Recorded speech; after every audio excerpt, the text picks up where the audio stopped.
എന്നെ ശരണം പ്രാപിച്ചാണ് ഹിംസ രക്തത്തിന്റെ നദി ഒഴുക്കുന്നത്. കുടുംബം മുതൽ സാമ്രാജ്യം വരെ അതിൽ മുങ്ങിപ്പോകുന്നത്.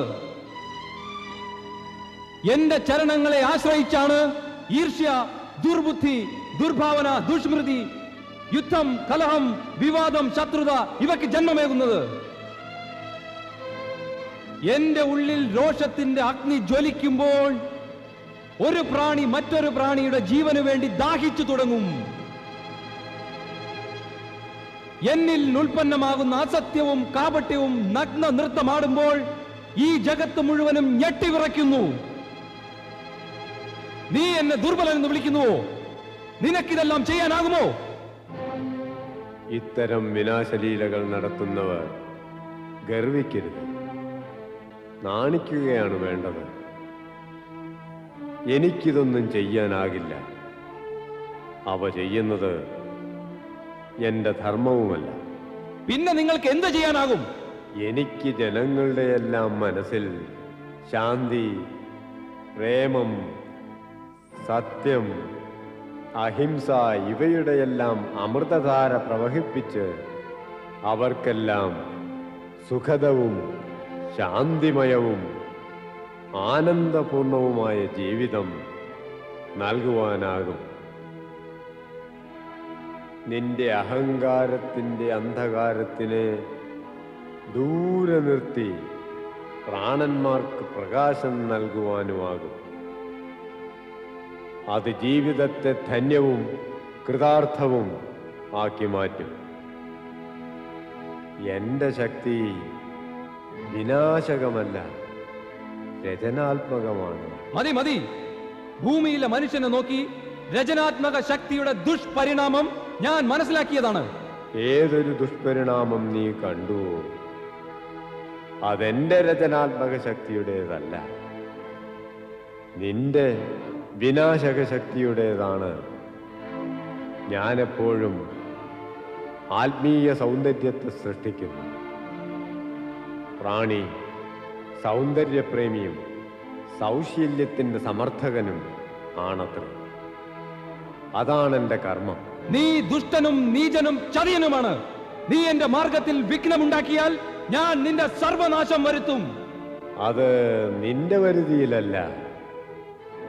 ക്രോധപൂർവം എന്നോട് സംസാരിക്കുന്നതും നിന്റെ അജ്ഞാനം തന്നെയാണ്. അപരാധം പറഞ്ഞ് ദുഷ്ടത നീ ചെയ്യുന്നു. അപ്പോൾ ദുഷ്ടൻ ഞാനാണോ? തന്റെ സഹോദരി പാർവതിയുടെ ശിവാരാധനയുടെ ഉദ്ദേശശുദ്ധിയിൽ അസന്തുഷ്ടൻ നീയാണ്. എന്നിട്ടും നീചൻ ഞാനാണോ? ശിവഭക്തിയിൽ ഭയഭീതൻ നീയാണ്. എന്നിട്ടും ഭീരു ഞാനാണോ? വിപരീതൻ ചിന്തിക്കുന്നു, പറയുന്നു, ചെയ്യുന്നു. അതിന്റെ പരിണാമവും വിപരീതം തന്നെയാകും. അതുകൊണ്ടാണ് നിന്റെ നാമം അജ്ഞാനമെന്നായത്. മതിയാക്ക് നിന്റെ വാചാലത. എന്റെ പ്രവൃത്തിയെയും വാക്കിനെയും ഇത്തരത്തിൽ ചോദ്യം ചെയ്യാൻ നീ ആരാണ്? ആര് തന്നു നിനക്ക് ഈ അധികാരം എന്നെ കുറിച്ച് തീരുമാനമെടുക്കുവാൻ? എന്റെ സഹോദരി പാർവതിയെ കുറിച്ച് പറയുവാൻ നീ ആരാണ്? പറയാത്തത് എന്താണ് ദുഷ്ട? ഞാൻ ദുഷ്ടനല്ല, ശിഷ്ടനാണ്. പറഞ്ഞില്ലേ, എന്റെ മൂലസ്ഥാനം നിന്റെ ഉള്ളിലാണ്. പക്ഷേ അത് മനസ്സിലാക്കുവാൻ ആദ്യം നീ ജ്ഞാനം നേടണം. അഹങ്കാരമെന്ന അജ്ഞാനം നിന്നെ തന്നെ അന്ധകാരകൂപത്തിലെറിയുന്നു. നിനക്ക് ജ്ഞാനം ലഭിക്കുന്നില്ല, അജ്ഞാനിയായി ഭവിക്കുന്നു. ഞാനും അവിടെ താമസിക്കാനാവാതെ പുറത്തേക്ക് വരുന്നു. ഹേ അധമാ, എന്നെ അഹങ്കാരവും അന്ധകാരവും ബാധിച്ച അജ്ഞാനി എന്ന് വിളിക്കുവാൻ നിനക്ക് എങ്ങനെ ധൈര്യം വന്നു? അറിയാമോ, ഞാൻ ചിന്തിക്കുന്നതും പറയുന്നതും പ്രവർത്തിക്കുന്നതും രീതിയും നിയമവുമായി രൂപാന്തരപ്പെടുന്നു. ഇത് തന്നെയാണ് അഹങ്കാരം, ഇത് തന്നെയാണ് അന്ധകാരം, അത് തന്നെയാണ് അജ്ഞാനവും.